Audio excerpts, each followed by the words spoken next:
people are going to have their own dark nights of the soul when they come to that place and they look at themselves and they just say, oh, shit, it was all for nothing. Okay? And I know lots of people who are going through that right now, especially men. They did all the right things, said all the right things, worked all the right jobs, dedicated themselves, gave themselves away, all to find themselves completely empty. And they're having to look at that. And they're having to realize everything that they had been taught, much of it, wasn't what it's about at all. It's not what it's about. It's going to bug the men the most. Ladies, you're already so intuitive. You're just, I know, I told you so. Yeah, I already hear it. I told you so. Okay. So I said it for you. Okay? But the guys now, the guys are going to have to reach down deep inside of ourselves, and we're going to have to look for that intuitive piece. We're going to have to learn to trust that intuition and not just our ability to mentally strategize everything that's going to happen in the world. Well, if this happens, I can do that. If that happens, I can do this. If these two things happen, well, I can do that. But then there's this, so I need to compensate for that. I mean, we make ourselves crazy doing this, okay? Because we haven't really learned to get to that place inside where we just learn to trust the flow. Because we've not embraced the flow in a very long time. Now, I don't necessarily mean the gentleman in the group here, okay? But I am talking about the outside world. There are a lot of people really struggling because they've done all the right things and they cannot understand why it doesn't work, okay? And they're blaming God, they're blaming their relationships, they're blaming everything, the government. And it isn't any of that. It's just that we've been on the wrong path and we've been building the wrong kind of life. And now we have an opportunity to do something different. But, oh, it's not a but. But what we need to do, though, is we need to focus on what is it that we want to create. What does a planet of peace look like? What does a planet without war look like? Do we still want to have a planet that has a monetary system? Do we want a planet where there are no pharmaceutical companies? We just use natural ways of healing, color, light, and sound. You know, these are not overnight transitions, but it's a preparation. And those of us who have gotten it and have been talking about it for 20, 30, 40, 50 years, you're now finding yourselves coming to a clearing, and there are going to be people waiting for you saying, how did you know? Can you teach me everything? I need to know now everything. Because our survival instinct is so strong. And we realize that the system we have isn't working. It's coming apart.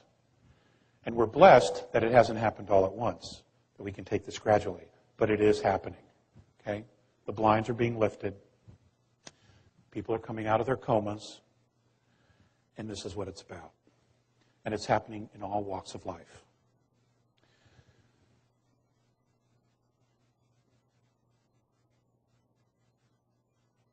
Let's take the 2012 scenario for a moment. Let's suppose there was going to be a pole shift. Okay, this is strictly a hypothetical, all right? And it's an interesting lesson, exercise. Let us suppose for a moment that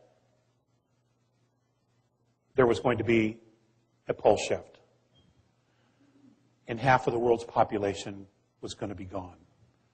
That the world could only sustain half. And the government came out forward and said, hey, this is really what's going to happen. And we've been preparing ourselves. We built our underground facilities. Sorry, they're not for you. We've been building bases on the moon and Mars. Sorry, they're not for you. And we have all this advanced technology, but there's no point giving it to you because all this is going to happen to the planet. You're on your own. Not that they would ever, ever be that honest. Okay?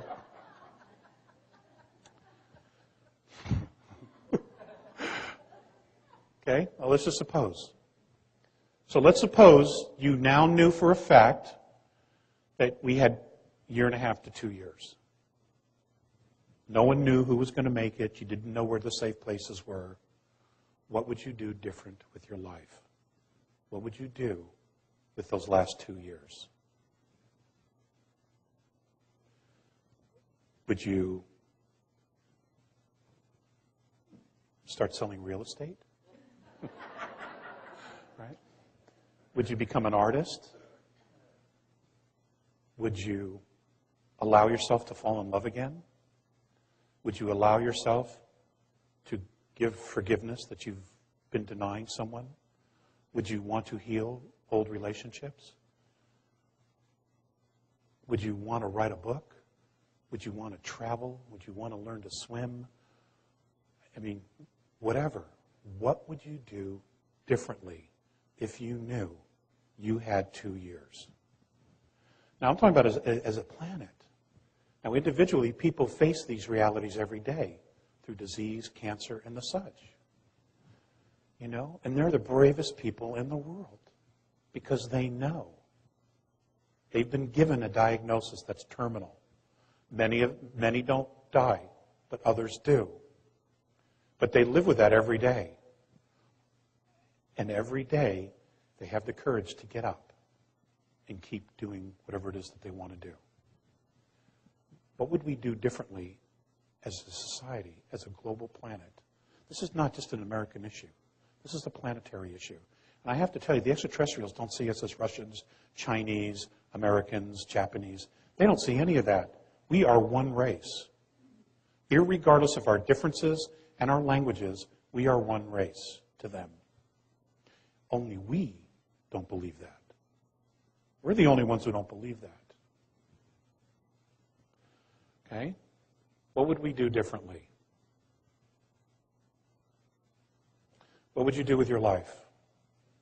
How would you live it? Would you be the most benevolent person you know? Would you go the other way? You know? Would you be a gangster? You know? Would you sing love ballads or would you sing rap? You know, everybody...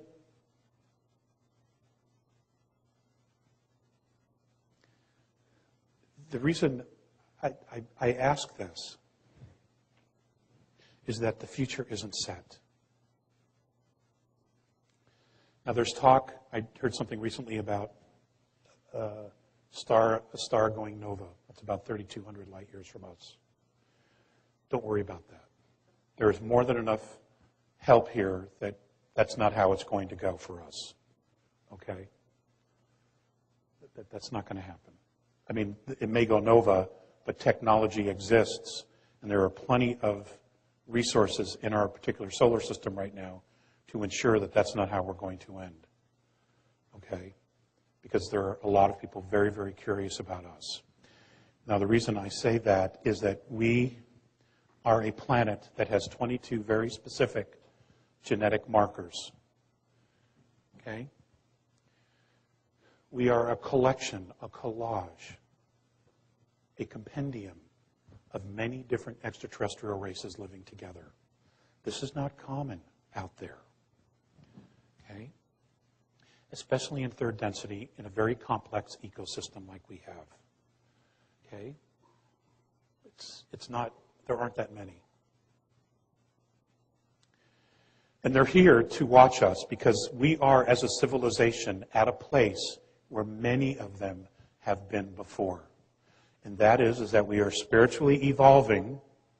At the same time, we have created technology that we barely know how to contain and use. The technology was created in a space of fear. Those using it, holding it, maintaining it, controlling it, are in a space of fear. Humanity, however, is at a space where it's beginning to step out of that reality to create something new.